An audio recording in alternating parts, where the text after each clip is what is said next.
Welcome students, this is class 8 and we are going to continue chapter 3, that is synthetic fibers and plastics.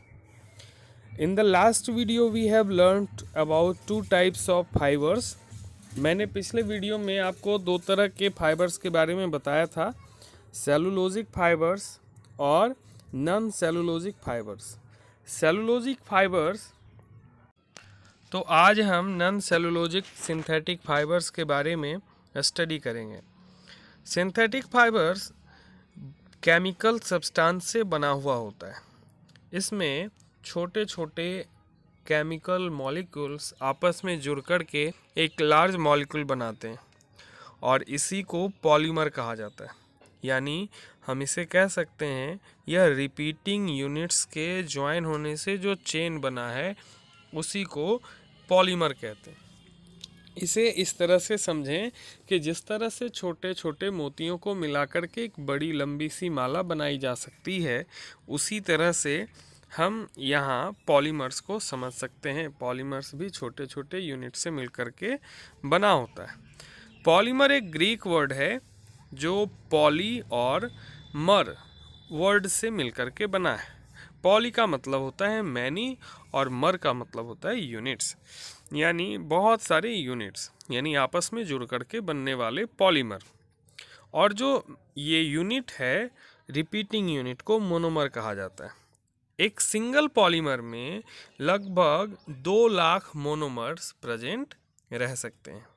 Cellulose भी एक तरह का polymer है जो naturally बनता है, जिसे प्लांट सेल के द्वारा बनाया जाता है।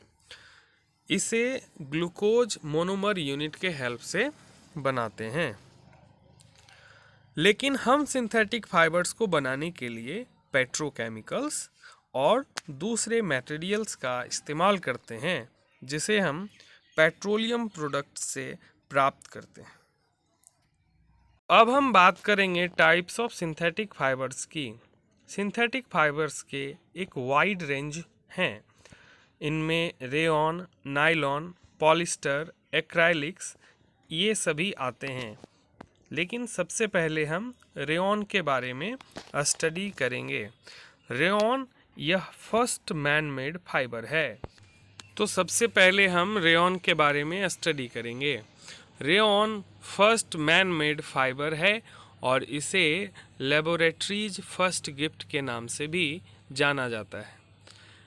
इसे बनाने के लिए वुड पल्प का इस्तेमाल किया जाता है, इसीलिए इसे सेलुलोजिक पॉलीमर भी कहा जाता है।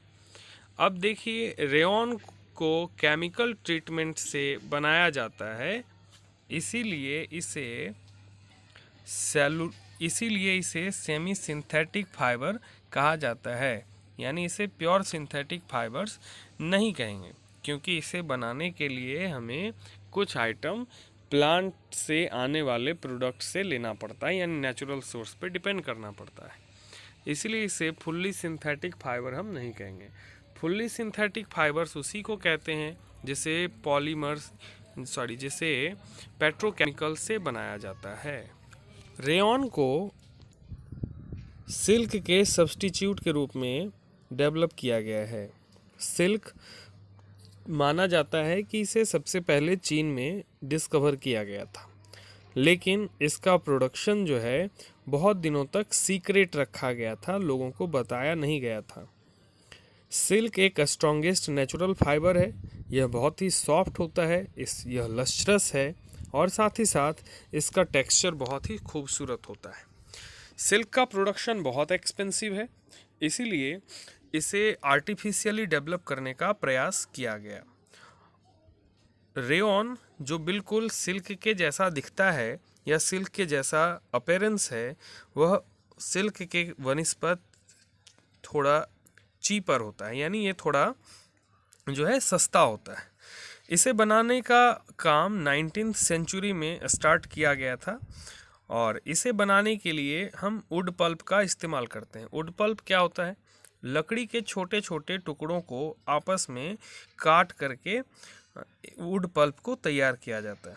इसे प्रिपेयर करने के लिए इसे सबसे पहले सोडियम हाइड्रोक्साइड के सॉल्यूशन में रखा जाता है, जिससे एक गाढ़ा लिक्विड तैयार होता है। फिर इसे एक स्पाइनरेट, एक तरह का मशीन होता है, उस स्पाइनरेट में डाल करके लिक्विड को फोर्सली पुश किया जाता है। स्पाइनरेट के दूसरे एंड में छोटा छोटा पोर्स होता है सीव के जैसा, जिससे रेयॉन फाइबर बहुत तेजी से बाहर आता है, बहुत पतला पतला यानी फाइन फाइबर के रूप में बाहर आता है। तो इस तरह से रेयॉन का प्रोडक्शन होता है। यह बहुत ही सॉफ्ट शाइनी होता है, यह लेस एक्सपेंसिव है सिल्क के कंपैरिजन में, और इसे पहनना भी बहुत आसान है। अब हम रेयॉन फाइबर के कुछ प्रॉपर्टीज़ का स्टडी कर लेते हैं। रेयॉन एक shiny, soft and shiny fibre है। यह लेस एक्सपेंसिव होता है सिल्क के कंपैरिजन में, पहनने में बहुत आरामदायक है, और इसे आसानी से सुखाया जा सकता है, आसानी से अलग अलग रंगों में डाई किया जा सकता है, यानी कलर किया जा सकता है। यह बहुत ही कम मॉइस्चर एब्जॉर्ब करता है।